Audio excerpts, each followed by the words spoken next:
Hello everyone, my name is Pixel Riffs and welcome back to the Minecraft Survival Guide. I hope you guys are having a good day. Today we're starting off outside of the house that we built out here to start off Old Town. In the last episode, I've been adding a couple of details here and there, a little bit of mossy cobble under the water, just to kind of complete that waterlogged algae look, and little bits and pieces around the outside. You might notice I used a couple of slime blocks around here. We might actually use slime as more of a detail block elsewhere in the swamp at some point, but I've decided that I'm going to do something quite similar to what I did in a jungle lake that I built in Decidedly Vanilla Season 4, where there's going to be this surface level of leaves that kind of represents, pond scum, algae, that kind of stuff, like pond life floating on top of the water, and that can be a great way of decorating around the outside of these houses. Water and leaf blocks don't necessarily mix. They are one of the few blocks, because of their transparent layers, that still have the flowing water texture around them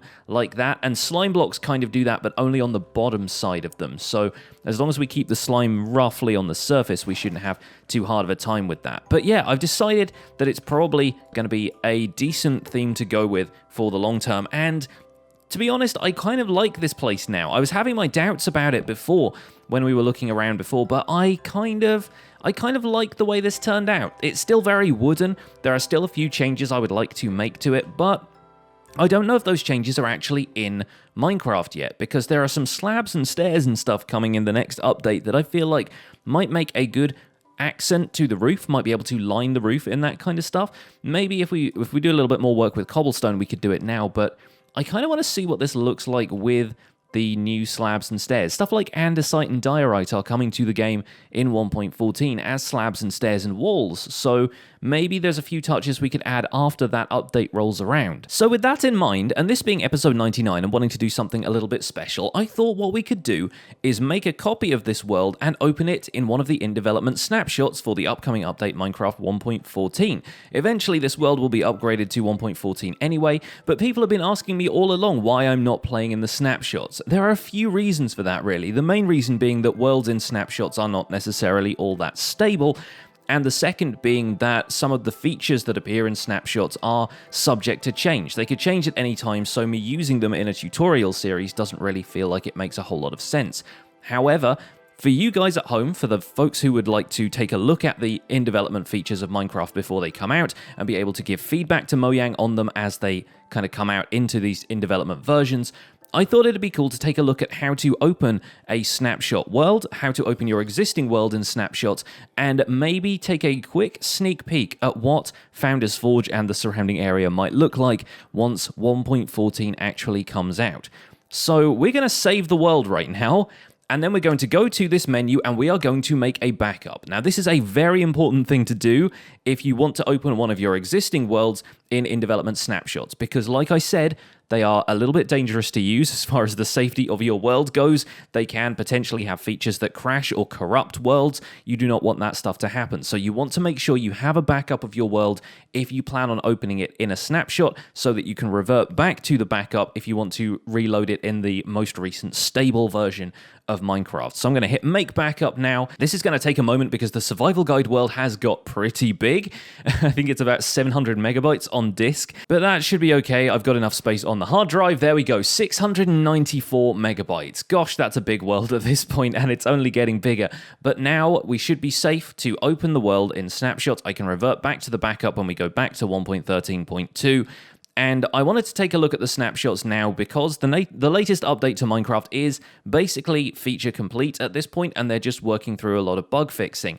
Then once 1.14 comes around, they might start releasing within a couple of months the next snapshots for the next update. So I thought it'd be good to get you guys a little bit of a crash course in how to open snapshots from the Minecraft launcher, because it's not immediately obvious. The feature is a little bit hidden, and it's mainly hidden so that you guys don't open worlds in there that end up getting corrupted and then losing all of your progress. So we're going to quit Minecraft, I'm going to go to the desktop, and I will show you how to enable snapshots in the Minecraft launcher. Okay, here we are. Welcome back to the Minecraft launcher. Now, you've seen me install Optifine using the launcher before, so you know that our profiles are stored in here. Right now, I only have two. I have the latest release one, the basic vanilla, unmodified Minecraft 1.13.2, and I have another one that just has an Optifine install so that I can get that extra FPS boost, the ability to use shaders, the ability to have a zoom, that kind of thing. And the Optifine profile is the one I log in most regularly with. Now, in order to create additional profiles, what you can do is go to Launch Options here, and from here you can add a new profile and choose whatever versions that you want from as old as alpha and beta versions of Minecraft. So if you want to go back and see what Minecraft used to look like back in the day and play some of those early versions, play the original 1.0 release of Minecraft or beta versions or anything like that, then you can. However, you will not see any of the snapshot release versions here quite yet, because what we actually need to do is cancel this and then toggle this on here where it says enable snapshots. And it will tell you that snapshots are in development versions which are not guaranteed to be stable and may corrupt your world. Cannot stress this enough. Now with snapshots enabled, you will see we have a latest snapshot profile that has just been added to the launcher. Snapshot 19W11B is the most recent one at the time of this recording. And if I click on here, I can make sure that my resolution is set to the max resolution for my monitor, that I have the right JVM arguments here so that we can add additional RAM if we want to, and dedicated RAM and stuff like that is something that I'm not going to explain here, but you can look that up if you need to worry about that. So basically everything is set up here for me already. I'm pretty sure it just copies what you have set up for the most recent release, so the 1.13.2 profile just copies over the resolution and the arguments from there. Anyway, let's hit save. Let's go back to the news tab where you can actually launch from, and let's go to latest snapshot. There we go. And it will ask you to download it first, so it's going to take a moment or two to download all of the files for that, and then we'll be able to launch Minecraft in the latest snapshot, and you will immediately notice that a few things are different. For a start, we have a new splash screen here. This is kind of illustrating what's coming in this update, the update to villages, and there's a pillager outpost in the background, stuff like that. It's moving on from the update aquatic splash screen and showing you a little bit about what's coming soon. And this will probably be the splash screen that we see when 1.14 comes out. But as you can see in the bottom left-hand corner here, it says Minecraft 19W11B Snapshot. So we're going to hit single player and we're going to go to the survival guide world, which as it indicates here was last opened in 1.13.2. So yeah, make sure you got a backup. That's all I'm saying. It'll tell you, it'll remind you several times, and if you corrupt your world at this point, that's on you. Let's open it up. Let's say we know what we're doing because I have a backup. Don't worry about it. It's all good. I know what I'm doing. Let's look at the snapshot, and it's going to come up with a few things that are a little bit different. It has this lovely loading animation now, and it's taking a while to load my world spawn just because there's so much stuff built there already. So here we are with the Minecraft Survival Guide world loaded up in the snapshot, and you'll immediately see some differences, like the textures are completely different. The latest snapshots have been using the beta versions of the textures ready for the full release, hopefully when Minecraft 1.14 actually launches. So there's going to be a few things around here that look a little bit different, you know, the same but different with the textures, but I think it's going to be fun to have a quick look around and then probably to go into creative mode and mess around with a few things, because I don't plan on keeping the world in snapshots from now on. This is just a bit of a demonstration for you guys so you know exactly how to get into snapshots, and we're going to revert back to 1.13 until the next update actually officially launches. I just thought it would be fun to give you guys a quick crash course in how to load up a snapshot and use it to take a look around your world. Now you can already see that the leaf textures and stuff are different, which is actually really nice. I'm really looking forward to having a variety of different leaf textures, and there are some block choices that I might not have made originally. Like, I feel like the spruce leaves now look a little bit too much like they stand out inside these leaves, but yeah, the oak leaves are such a dramatic improvement. I really love them. And one of the first really dramatic changes is going to be, yeah, over here at the ravine at Founders Forge, simply because the lines are back in the glass because we don't have connected textures in this snapshot. So yeah, we have ourselves a very grid-like ravine, but it still doesn't look too bad. The glass texture has changed a little bit, and it seems almost too dark to me now, even though I think we can actually see through the floor. But let's take a quick look at that from the air. I wonder if maybe I would want to change that now that the different glass texture is in, because that looks much darker and a little bit less foggy than it did in the earlier versions. So I don't know, maybe once we eliminate the grid, it's going to be less of a problem, but that does look a lot darker than it did in 1.13 with the connected textures. So yeah, I don't know, maybe we'll end up making changes to that in future. Either way, it's something that I plan to adapt to with a lot of these new textures, so we'll have to see how that all works out. But the town center is still looking pretty cool. We've got all of our shops the way they are and everything. I still really like the bakery. I think that's pretty great. I think that Founders Forge is going to be the perfect place to try out some of the new blocks in the game, especially stuff like lanterns. So I'm actually going to go into creative mode by doing game mode creative, like so, and we're going to take a look at some of the new stuff that has been added. There's for a start, there's like new flowers, new decorative blocks, stuff like that, new walls. What I am really looking forward to in this update is the new lighting blocks, specifically lanterns and campfires. I think lanterns are going to be a perfect addition around Founders Forge. They can be placed on the ground and they can be hung from blocks. If they're solid blocks, I guess it's not possible to hang them from the bottom of these stairs, so we'd have to put them kind of in subtle places like that. Or maybe, I believe they can actually be hung from fences as well. So if I put like a fence there and hung the lantern from it, there we go. That's the kind of stuff I'm talking about. This is such a perfect looking light for the city. I really want to hang a bunch of these up everywhere. It's still kind of a shame to me that you can't attach them to walls, but really all you would need to do is hang a fence from the corner like that, or just have them kind of hanging at odd angles like that. It just really adds some atmosphere. And at night, if we do time set night like that, oh yeah, the glow would be real.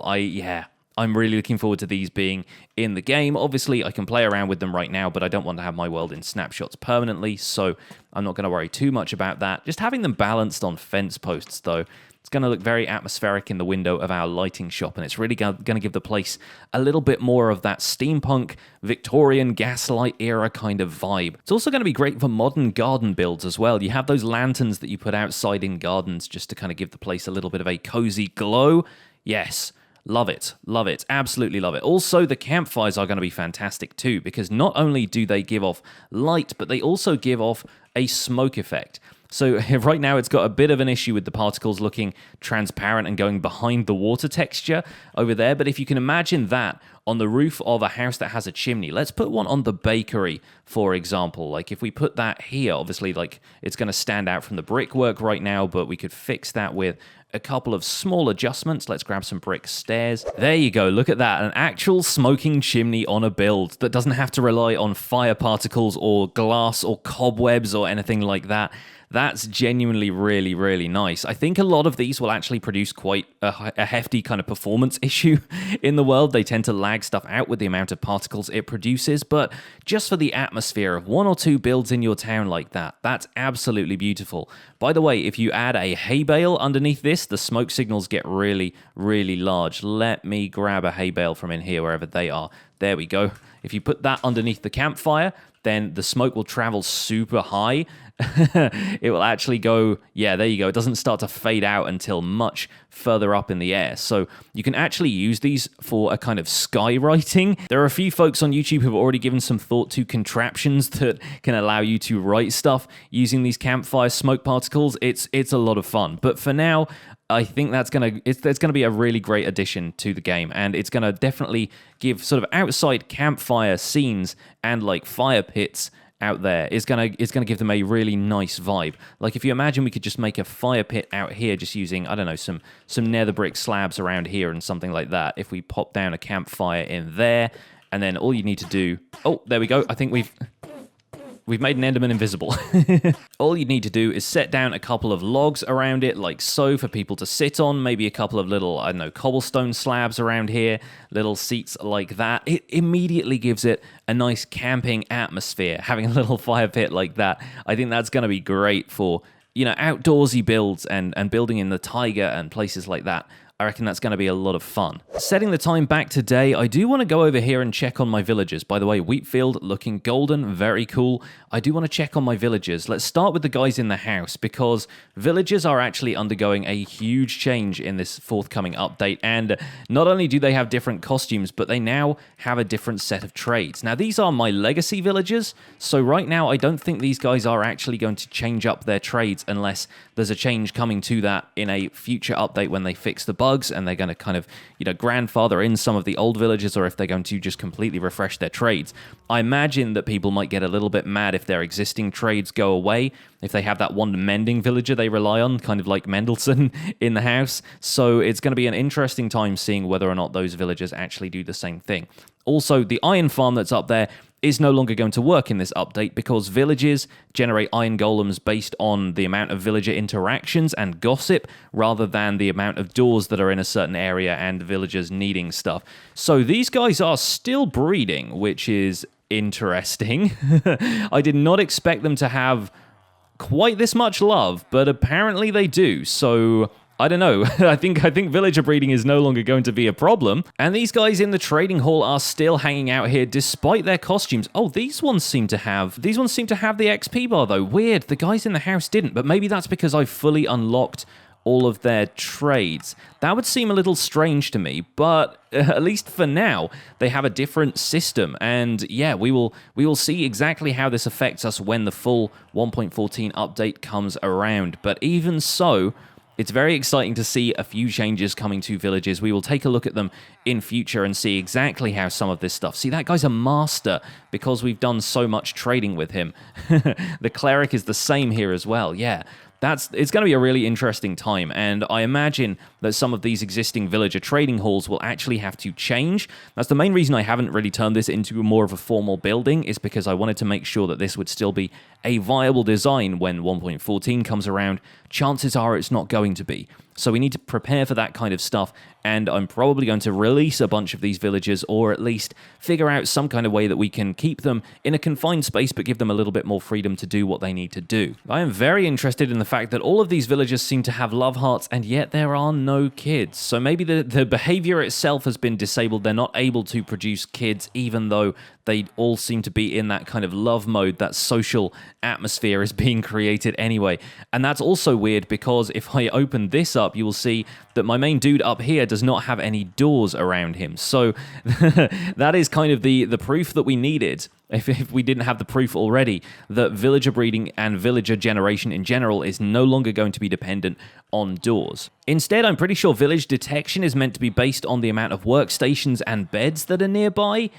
And that's about it. So it's going to be interesting to see exactly how that ends up working. I think for now the mechanic is still kind of in progress and some stuff still needs to be re-enabled. One thing I'm really excited for in the forthcoming update is the options for decoration, because there are a bunch of new building blocks. Like I said, there are walls and slabs coming for a whole bunch of different blocks, like having mossy cobblestone slabs, you guys. That's an absolute revelation, considering mossy cobblestone has been in the game for so long but was only available as a block before. Now it's going to be the case that basically anything that identifies itself as a stone is still going to be able to have slabs. And they're going to be made using a stone cutter block as well. The stone cutter is in here under decoration blocks. Let's take a quick look. There you go. Folks who've been playing Minecraft Pocket Edition for a long time might recognize the stone cutter from that, but it's actually going to be possible to craft a single brick block into a single brick stairs. So if you want to do it that way, the same for Prismarine, the same for any stone type block that can be cut into slabs and stairs, you're going to be able to do that in a stone cutter. No more putting 6 blocks in and getting four stairs out. It's actually going to be possible to modify blocks that way, and that's a really neat change. I really like that. Not to mention the fact that we're going to be able to have blast furnaces that can replace these regular furnaces and smelt ores twice as fast. So if we wanted to smelt up a whole bunch of iron or gold or something like that in here, then we could do it using blast furnaces. That's one of the things I want to do with the 5 blacksmiths of Founders Forge, is to have a couple that use furnaces for general smelting operations, things like glass and so forth, but then have one that relies exclusively on using blast furnaces and can only process a certain type of material. Because with blast furnaces, you can't, from what I understand, you can't smelt like sand into glass using them. They only really process ores. And by the same token, the smoker, which is in here, this guy can only cook food, but will cook it twice as fast. So there's actually a whole lot you can do with them. And in the meantime, these blocks look fantastic in a blacksmith setting. Like just having a row of furnaces that look like this with the kind of grates in there and so forth, I think that looks really, really cool. So I'm looking forward to seeing a few more of the blocks like this coming into play. Not only that, but you can use them for a bit of decoration as well. You can have stuff like that stacked up in the corners, and it really lends an atmosphere to the place. There are also barrels, which, barrels are going to be so fantastic to have around the place. Even just adding, like, say, a tripwire hook onto the side of this, like that's going to make it look like the barrel has been tapped. Perfect. So good. And not only that, but you can still use them as storage in much the same way that you have a chest, and they have an animated texture, meaning the top actually disappears when you're interacting with the barrel. It's difficult to see in front of the GUI, but if you look at it from a certain angle, then you can see that happening. It's going to be so nice, and I'm really looking forward to decorating this place with a few of these just to kind of give this place a little bit of subtle storage and a few interesting textures. The storage room here in the Blacksmith's Guild could use a few of those. Up here on the shelves, maybe, stuff like that. That's going to be fantastic. And hanging lanterns from the ceiling in here would be great. If we just have another slab there, and where did the lantern go? It just zipped back into my inventory. There we go. Just like that, just lighting a room with these things. Oh, I'm so happy with those. I think they're going to be really, really great. But yeah, throwing a few more of these barrel blocks around the place is really going to give the place a bit more variety. Speaking of the Blacksmith's Guild, we also have the incredible addition of the smithing table block, which right now does not have any functionality, and the functionality for that block is not planned to come up until 1.15 at this point. So it's not coming until the next update. But even so, there's a crafting recipe for this in the game. It interacts with villagers, and just being able to use that as like a floor tile in a dungeon or something would be so cool. Imagine that mixed in with a few other blocks like that. Let's put some coal ore and stuff nearby. It just has this fantastic feel to it. Let's maybe throw in some coal blocks around there as well. There's so many neat little blocks that you can combine these with and use them for aesthetic purposes as well. I think that's going to be a really great thing to add some character here and there. There are a few other things I wanted to go over. I mean, stuff like the bells, they're going to be really nice to have, and they actually make a clang noise when you right-click them. Those have more villager interaction functionality that needs to be added. We have multicolored signs. We have signs for all the different wood types now. Also a very exciting thing, there are looms and grindstones. All of this stuff is coming in the next update, and nothing is going to be super game-changing from what I can tell, but they're going to be little kind of quality of life updates, like the loom being able to craft banners in a slightly different way, the grindstone being able to repair tools and disenchant enchanted tools to give you back a little bit of XP. That's going to be a really quite interesting mechanic, especially in the early game. It's definitely not going to be the fastest XP grinding mechanic, but it's definitely going to be useful for all of the stuff that you want to disenchant from mob spawners and stuff like that before you smelt it all down into gold and iron nuggets. Lecterns are also going to be a really neat addition to the game. Not only does this block look fantastic and have like an angled surface, which is almost unheard of as far as Minecraft blocks go, you can place books in it. It has redstone functionality. Look at this. When I change the pages of this book, it outputs a redstone signal that actually moves the trapdoor next to it. And obviously I wouldn't put the lectern out here in the first place, but that's a fascinating mechanic, and it's going to be really interesting to see what people do with the redstone functionality of lecterns. The amount of like shop ordering systems that you can make with a lectern and a well-written book is actually outstanding, and I can't wait to see people do some stuff with that. If nothing else, just having lecterns as an aesthetic block, just having these in shops next to looms and all the other blocks, it's going to be fantastic fun to see what we can do with the decorative options in this forthcoming update. Now, let's return to this house over here in the swamp and see if, while we're in creative mode here, we can make a couple of adjustments to it that are going to make this place fit in a little bit better. Let's maybe use some slabs of stone, for example. Like, you can actually have stone slabs instead of the smooth stone now. So actually having like a stone surface like this is possible, which is quite fascinating. I don't know if that's the kind of thing that I would go for as far as this roof goes, but it's really nice to have the option. Now let's scroll through here and get to, I don't know, let's go with some andesite or maybe red nether brick as an option. We can play around with a couple of these and see what we like. Just having the option to make slabs out of andesite now is so strange. And throwing in some mossy cobblestone stairs to add to this roof really completes the swamp look. Just having mossy stairs is somehow just the greatest thing at this point. There we go, just adding that streak of moss down that side has somehow given this build even more of that swampy character, and I think it's come together really nicely. I think we could probably still do a little bit more work on this archway over here, but then framing that out in andesite is possible now. We can make a few little adjustments to it here and there, break up that, mess of wood that was up there in the first place. It's going to be a really interesting time. But as for this video, I think we're probably going to wrap it up here.